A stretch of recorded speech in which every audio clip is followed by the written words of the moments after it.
We have now arrived at the Forsaken Fortress, so the plan, of course, is to go in, snag my sister, get out of there, bring her back to Outset, and the game's over.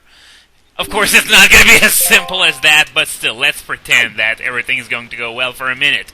Anyway, I have to climb up to the... Is that a mast? I'm not entirely sure on that because I'm as you can see, I'm no expert on boats and ships and stuff.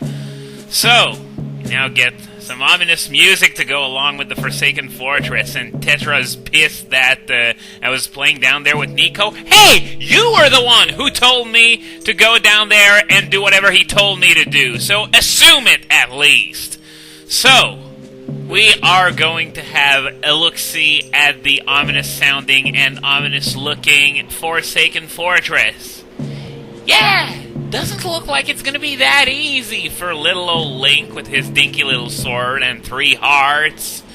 So, Tetra's giving us the rundown on this place, that it used to be the hideout of another group of pirates, but now it's been taken over by some demonic force. Not gonna say who it is, but we all know it anyway. So, Tetra sees all those seagulls near that window, which means that it's gotta be a big octo. There's a big octo in there. Nah, just kidding. But I just want to know, how does Tetra know of the connection between Errol and seagulls if she's only ever seen Errol with seagulls once? We've seen her a couple times with the seagulls, but Tetra only saw her once. Now, look at this as well. Look carefully. Link clearly doesn't have any sort of idea that he's in a barrel, even though he clearly must have noticed that the pirates put him inside a barrel. So, you know, what the heck? And he starts struggling just now? Why didn't he object the second Tetra suggested that? Unless there was something we didn't really see, like, you know, Link being knocked out and put in the barrel, for example. But definitely doesn't look like it. So, we're going to be catapulted into the fortress to avoid detection, and... I just love Gonzo in this scene. He's just awesome in a weird way, but still. And, oh crap. There goes the sword. My only means of attacking is now gone.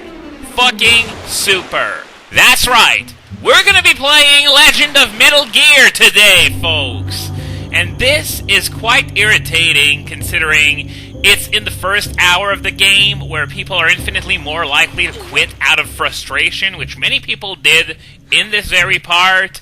And, yeah, take a step and Tetra is going to interrupt you.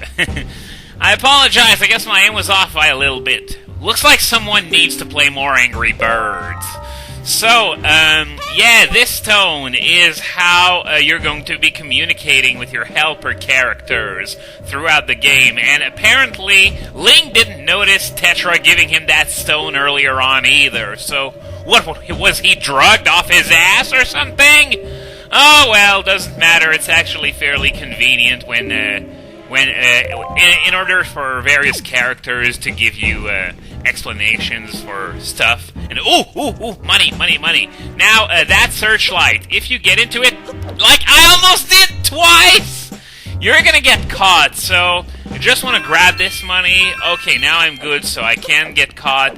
I'm getting caught on purpose here because, oddly enough, it's far more convenient to do that than to just go at it the regular way, at least in my opinion. Feel free to disagree, and okay, Tetra's going to tell us, blah, blah, blah. What are you doing? Of course she... I was about to say dude to Tetra. Girl, I got caught on purpose. This is all part of my master plan. Really? No, really, I'm not even making this up. I did get caught on purpose. Oh, you gotta be kidding me. Shut up, Tetra! Shut the fuck up! Are you planning... I've been in there for 3 seconds! Notwithstanding the time you spent talking to me! For fuck's sake, Tetra! I mean, geesh! Anyway, the way you break out of this cell is that there's a secret exit behind this pot. I'm just yeah, I'm heading down there to grab a green rupee, because, you know, every rupee counts. There's going to be a little mini-game that's going to be quite expensive, coming up in a few parts, so I want to build up a decent amount of rupees for when the time comes. So, now we're finally out of that cell. So, you go down there, and the first thing you see is a treasure chest, and inside is... the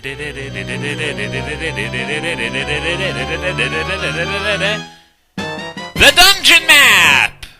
It does a lot less here than it did in Ocarina of Time, where it was required to even see the mini-map of the room you're on at the bottom left corner of the screen. But I'll come back to that a bit later, because what you want to do, you really want to do this while you're here. Fall down there, press this switch, open this chest, and inside is... Okay. I'm not gonna do it. I'm not gonna do it every time I open a chest. But inside is our very first piece of heart in the game.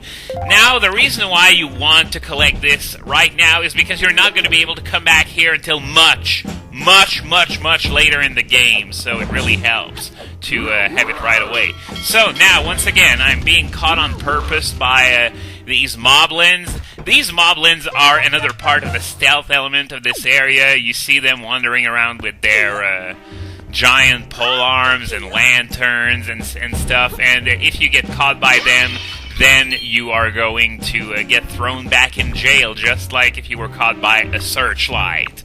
So, yeah, when you see moblins, you better try to avoid them by using barrels that you can hide underneath. It sort of sucks that you can't just throw stuff at them, like, you know, the aforementioned barrels, but hey, this is a stealth segment, so if there were an easy way out, it wouldn't really be a stealth segment anymore, right? Okay, not really much in there. Those aren't really worth breaking, because when you don't have a sword, you have to pick them up individually and throw them. Oh, for the love of Christ! Now, yeah, as she's saying, there's a searchlight up there, and there's a monster that's running it, so, since I'm unarmed, I'm in pretty deep shit when it comes to taking down that monster, so she's basically spelling out for me what I need to do to kill that monster. They're not even letting you solve the puzzle, they're just giving the answer to you right away. I don't think it's a very good idea, honestly. No matter how early we are in the game, at least let the players solve the puzzle themselves. So, you can do what Tetra said, or you can pick up one of the Deku sticks that were in this convenient pot. So, with that's what I'm gonna do, because it's just a bit less time-consuming than waiting for the enemy to drop its own Deku stick. So, just kill it. Oh, wow, that was actually pretty close. Okay, come on.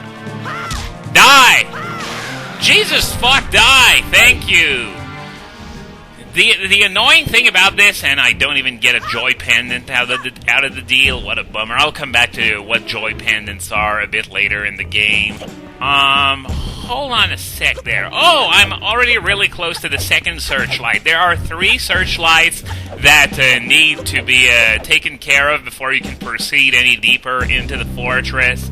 So we're going to be taking care of number 2. So I'm going to do the same thing as before. I'm just going to head over to this pot with the Deku sticks, and as you saw earlier, the big disadvantage of these compared to the sword is that it swings so very slowly!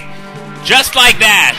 It can hit you between 2 swings, and that's what happens. So I'm just going to swing, goddammit! Attack me! Oh my god, I've never seen anything like this. Oh, I'm gonna try maybe picking this up and... well, there goes that idea. Maybe this one? Okay, at least I got a few shots in. Die! God damn it! No! For fuck's sake! I'm getting demolished by a bokoblin! A fricking bokoblin! All because this stupid stick doesn't swing nearly as fast as I would like to. I imagine it is the price to pay for having no sword, but seriously, that was bad. I promise, I rarely, if ever, am this bad when fighting these bokoblins. So, now that we're done in this area, we can move on. There's still one searchlight to take. Not search life. I don't know why I said that. To take care of further down the road. But for the time being, we are going to pick up what I assume is the compass. Yeah, it's the compass. So now when you consult the dungeon map, you can now see where you are, and you can also take a look at the map, either the dungeon map itself or the mini map in the corner of the screen, and see where there are treasure chests to be found in the room you're in. So yeah, the dungeon map item itself is a lot less useful than in. Oh, that's right. When you step out of these. That little hallway that leads from door to door, you always get this little cutscene where you see where you are compared to the main part of the fortress, which is really annoying if you don't know where to go, as it doesn't really help you all that much. So here's the last searchlight, and I guess I'm going to fight it with more conventional means, since the way I usually do it worked so well last time. Attack! Attack! No, don't miss-attack me and hit me! Jesus fucking Christ! Okay, just drop it. Okay, thank you. Now, oh my god. I tried to adjust the camera to see where the stick was, but it came back for it before I could even see it. Attack me! Attack me! And don't miss! God damn it, this is horrible. Oh my god, at least I picked it up this time. Now it just wants to man the searchlight before getting beaten to a pulp. Well, sorry, pal, but, oh my fucking god. I got taken out by his little kick attack or whatever. This is just embarrassing. I can't wait for this video to be over so I can start anew next time. Okay, so I just have to go down there, and I'm going to be on my merry way to the rest of the fortress now. So, as I was trying to say, the dungeon map is a lot less useful than in Ocarina of Time, because in this game, even when you don't have the dungeon map, you still have the mini-map at the bottom left of the screen, so... yeah, it's only really useful if you're lost in a dungeon or something and you want to consult the map of the entire dungeon. But, yeah, it did a lot more in Ocarina of Time, primarily because you didn't start with as much in each dungeon. So now that I finally managed to get this topic of discussion out of the way, moblins means we gotta hide under some barrels now. So... is this one going to come over this way? No, it's actually going to go back the way it came, and oh god, there are rats. I just hope they're not going to cause too much trouble for me. Okay, doesn't seem like they're worried too much about me for the time being. Those rats, if they spot you and they attack you, they're going to knock the rupees out of you, and then after that, they're going to take the rupees away to their little rat hole where you can kiss them goodbye. So, you really want to kill those rats ASAP if you encounter some. So, we are now on our way to the top of the fortress. So, we're going to have to do some more moblin avoiding here. And this one is going to head over here. Now is it... okay, did it spot me or something? Sometimes it's going to see something odd, but it's going to freeze in its tracks, and if you don't do so, you're going to get caught. Like this! Exactly like this. When you hear that little sound effect, stop right away. Okay. Now, oh man, it's coming towards us, so it's going to take even longer to get past this guy. Just be patient. You don't want to be thrown in jail again at this point. Okay, he's not spotting me because sometimes they can see you even when you're a little behind them. That was the case here. So, that's going to be the end of today's episode. Join me next time as I complete Legend of Metal Gear.